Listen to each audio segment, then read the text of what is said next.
parle donc avec Axel Kahn, généticien, président de la Ligue contre le cancer. On vient de voir plusieurs pays européens ont décidé de suspendre, par précaution, disent-ils, le vaccin d'AstraZeneca. Par précaution, ça veut dire que nous, en France, on n'est pas assez prudents. Disons que plusieurs personnes interviewées que j'ai entendues là sur votre plateau ont indiqué que ses bienfaits, son effet protecteur était supérieur aux inquiétudes que l'on pouvait avoir. C'est exact. Le vaccin AstraZeneca est un bon vaccin protecteur, il n'y a pas de doute. Il protège à 100% contre les formes graves et à 80% de toutes les formes. Donc c'est un bon vaccin comparé à d'autres.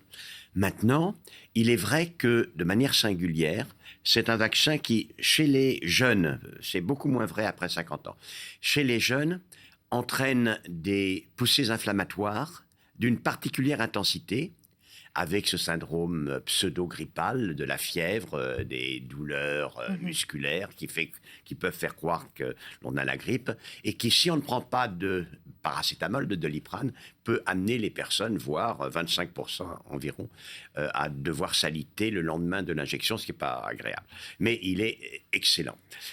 Or, il a été rapporté quelques cas de thrombose et de phlébite. Statistiquement, ça n'est pas significatif. C'est-à-dire, il n'y a pas plus de thrombose et de phlébite chez les personnes vaccinées que chez les autres. Une trentaine de thromboses Absolument. pour 5 millions de vaccinés. Maintenant, moi, je ne suis pas là pour vendre quelque chose. Je suis là pour que les personnes se vaccinent, pour qu'absolument il y ait une protection. Mais surtout, et c'est l'élément fondamental de la confiance, pour dire la vérité. Et il est possible que chez certaines personnes, et il faudra voir, les poussées inflammatoires puissent entraîner une hypercoagulation. Et ça, ce qu'on appelle la pharmacovigilance, va le déterminer. Et en effet, vous avez raison, depuis le début, ce vaccin qui est un adénovirus recombinant, donc d'un type un peu particulier, on va dire, soulève des questions. Pas sur son efficacité, c'est un très bon sur vaccin. ses effets secondaires. Mais il est effectivement, en moyenne, un peu moins bien toléré que la plupart des vaccins. Est-ce que vous pensez, alors vous devez entendre autour de vous, comme nous, j'imagine, pas mal de personnes qui disent « Moi, je veux me faire vacciner avec le Pfizer et je ne veux pas me faire vacciner avec l'AstraZeneca ». Pourtant, on a l'impression, et je crois que c'est plus qu'une impression, qu'en France, on a surtout acheté des doses d'AstraZeneca. C'est pas tellement ça. C'est que, malheureusement, le vaccin BioNTech, Pfizer et Moderna. On ne vaccine plus qu'avec l'AstraZeneca en ce moment, non? Quasiment. Il y a encore à part pour les plus de 75 voilà, ans. parce qu'il y a eu une baisse de production afin de modifier les chaînes de fabrication pour le vaccin Pfizer. Donc c'est le vaccin BioNTech en fait, mais effectivement le fabricant c'est Pfizer parce que la licence a été vendue à Pfizer. Ils ont dû s'adapter, ça va remonter réellement en puissance. Et puis aux États-Unis en revanche on ne vaccine qu'avec le Pfizer et le Moderna, puisque l'AstraZeneca n'est pas utilisé aux États-Unis. Et donc, il y a une demande mondiale considérable et il est peu disponible. Pour vous donner une idée, moi, ma fille, qui est médecin hospitalière, elle m'a demandé, « Papa, qu'est-ce que je fais? Je me fais vacciner par l'AstraZeneca ou bien j'attends ?» Et je lui ai dit, « Écoute, ma fille, je crois que la menace, dans ton métier en plus, la menace des nouveaux variants qui sont plus infectieux et un peu plus graves quant à leurs conséquences. La Covid qui est déclenchée par l'infection est 1,6% plus mortelle que par les souches antérieures. Et donc, je crois que tu dois te faire vacciner par l'AstraZeneca, et elle s'est fait vacciner par l'AstraZeneca. Et ce que j'ai dit à ma fille, c'est profondément ce que je pense. C'est-à-dire que, à l'heure actuelle, compte tenu de ce qu'est l'urgence, en effet, se faire vacciner par l'AstraZeneca, en prenant du paracétamol. Ça, c'est extrêmement important. Tout le monde? Je crois que, en tout cas, tous les gens de moins de 50 ans doivent prendre 500 mg de paracétamol toutes les 6 heures, les 2 jours qui suivent, pendant et qui suivent pour fluidifier la le sang prise et du éviter vaccin. des problèmes de coagulation. Vous dites ça à votre fille, mais qu'est-ce qu'on sait de l'efficacité justement de l'AstraZeneca sur les variants? Je vous en ai parlé, Camille. Je vous ai dit que c'était un excellent vaccin. Ah, vous m'écoutez pas, vous voyez. Si, je vous écoute, mais est-ce que ma question c'est est-ce qu'il est 80% de protection efficace et 100% contre les formes graves. Non, mais c'est sur les variants, variants, sa je vous question demande. pose sur les variants. Ah non, mais ils sont tous pareils. Il faut être franc, hein. Vous savez, moi, je crois que l'élément fondamental qui fonde la confiance entre les médecins et les personnes, c'est de dire la vérité. Et comme... Alors, je ne suis jamais en campagne. Okay. Voilà, je suis en campagne, évidemment, pour défendre les personnes malades du cancer, puis dire la vérité. Et donc, les variants qui portent la fameuse mutation E484K, qui est la mutation qui confère une résistance à l'immunité antérieure, ces variants sont moins inhibés par toutes les immunités antérieures et peuvent échapper plus, on dira, à tous les vaccins. Il n'y a pas de différence. Ces vaccins profondément vaccinent contre la même substance qui est la protéine de spicule. Mais en fait, pour vous, l'apparition de ces variants, c'est une raison de plus pour aller se faire vacciner, en fait. Oui, pour quelle raison c'est une raison de plus? Alors, c'est une raison de plus, surtout le variant britannique. Oui. Le variant britannique, lui, est parfaitement pris en charge par les vaccins classiques, que ce soit l'AstraZeneca, que ce soit le BioNTech. Absolument, parfaitement. Les nouveaux vaccins ne sont pas encore très nombreux en France. La question qui se pose est de savoir si, lorsqu'il y aura une immunité relativement importante, alors ces vaccins seront avantagés, car ils seront moins sensibles à l'immunité vaccinale que les autres. Est-ce que ces virus, alors, vont donner des poussées épidémiques?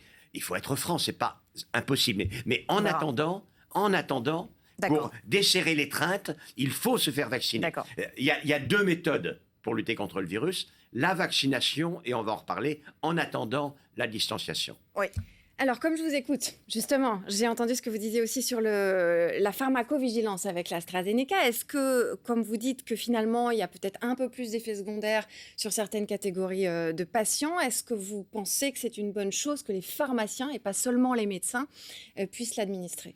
Oh, ça ne change pas grand-chose. Moi-même, si vous vous le rappelez, il me semble même l'avoir dit ici, j'ai dès janvier, au moment où je demandais que l'on passe à la vitesse supérieure pour la vaccination. Vous vous rappelez, je disais, une seule solution, la vaccination. Et par conséquent, je demandais qu'il y ait un vaste plan de mobilisation avec mobilisation de la réserve sanitaire, des étudiants en médecine. Comme aux États-Unis en ce moment, avec les étudiants en médecine, avec les retraités. Absolument, dès janvier, et les pharmaciens. Donc, les pharmaciens, ce sont des professionnels de santé et ils sont parfaitement aptes à vacciner. En plus, il y a rarement de chocs brutaux. Ce que donne l'AstraZeneca, comme je vous l'ai dit, c'est un syndrome pseudo-grippal, surtout le lendemain de la vaccination. Et donc, que ce soit un médecin traitant, que ce soit un pharmacien, c'est véritablement identique. Je crois que pour hâter la vaccination, oui, je crois que c'est bien.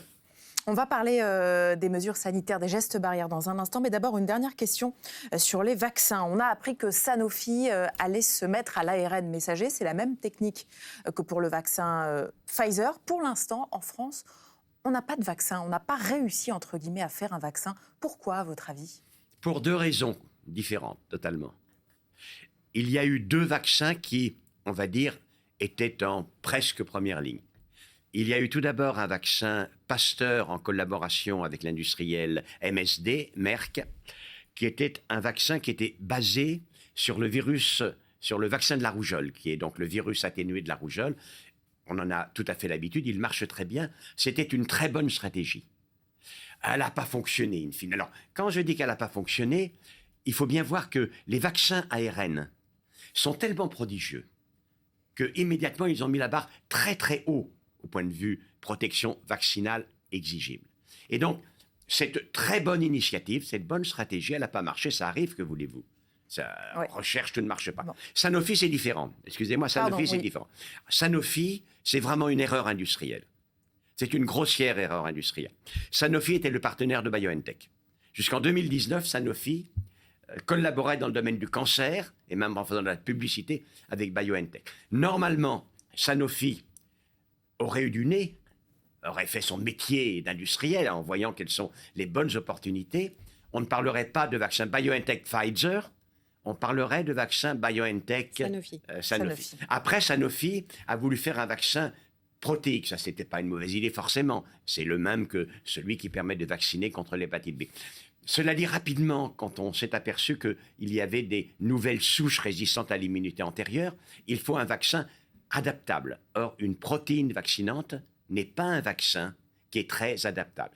Et donc, in fine, Sanofi a accumulé, puis c'est un peu gouré dans le processus industriel pour fabriquer sa protéine vaccinale. Il s'est vraiment gouré, mais au départ, il y a un vrai problème. Et puis il y a un gros problème de toute façon, la stratégie industrielle vaccinale. Je vais vous dire, à un moment donné, moi, dans ma carrière, j'ai fait beaucoup de choses.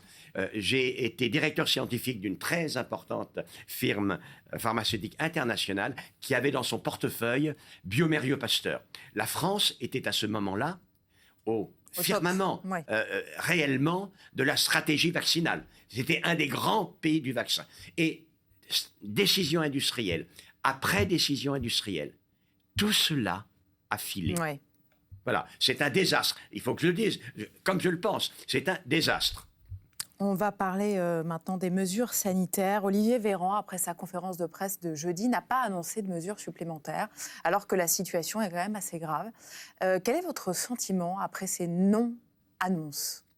Colère, incompréhension, attente ? Non, moi je suis jamais en colère. Vous avez beaucoup réagi sur Twitter. Voilà, que voulez-vous que je vous dise ? Votre sentiment ? Il faut bien, de toute façon, quelle que soit la situation, je suis le président de la Ligue contre le cancer. Il y a des personnes qui en prennent plein la poire à l'heure actuelle de la situation. C'est vraiment terrible, on en dira un mot. Je fais avec. C'est pas moi qui décide, je fais avec. Mais avant de parler de la situation actuelle, il faut voir qu'il y a eu des très importantes erreurs et c'est pas Olivier Véran. C'est pas Olivier Véran. Après le je vais vous dire. Après le confinement de novembre, on avait baissé la circulation virale jusqu'à 10, 11 000 contaminations par jour. Et c'était encore la situation, 11, 12 000 en janvier. Tout le monde attendait qu'on finisse le boulot, puisqu'on voulait arriver à moins de 5 000, parce que c'est plus facile alors de tenir le résultat. Et puis après, on s'est dit, il y a une possibilité, c'est février, avec les vacances de février. Le président de la République a considéré qu'il y avait un coup à jouer, un coup politique, et qu'il serait le président qui éviterait la potion amère d'une période de confinement aux Français. Et ça lui a bien réussi, puisqu'il est en très bonne situation dans les sondages. Mais il faut que je vous dise tout de même la vérité, c'est un désastre d'un point de vue sanitaire. Voilà. Je ne vais pas m'attaquer à Olivier Véran, c'est un désastre. Et si aujourd'hui on est obligé de reconfiner, entre vous et moi, alors que l'on pouvait confiner 3 semaines, 4 semaines en hiver, reconfiner au début du printemps, honnêtement, ça n'est pas une très riche idée. Psychologiquement, il y a quelques mois peut-être. Autre mesure qui, j'imagine, ne vous fait pas plaisir, l'ARS d'Île-de-France qui a donc demandé aux hôpitaux de déprogrammer au moins 40% des interventions dites classiques pour favoriser la prise en charge des cas de Covid. Ça veut dire des pertes de chance pour les patients, notamment atteints de cancer. Mais cet épisode de la Covid est un long parcours d'obstacles, un long chemin de croix pour les personnes malades du cancer. Le bilan sera pour les malades chroniques extrêmement long. Pour toutes les personnes malades chroniques. Pour toutes les personnes malades chroniques, et notamment, c'est effectivement celles dont je suis le plus responsable, celles qui sont malades de cancer. La déprogrammation, naturellement, mais aujourd'hui, la situation est tellement grave en Île-de-France qu'on a annoncé, vous l'avez dit, que l'on allait faire des déplacements sanitaires, des évacuations sanitaires jusqu'à 130 personnes vers la Nouvelle-Aquitaine. C'est-à-dire que les hôpitaux de Nouvelle-Aquitaine, qui n'étaient pas encore trop en tension, vont être en tension. Ils vont déprogrammer là-bas.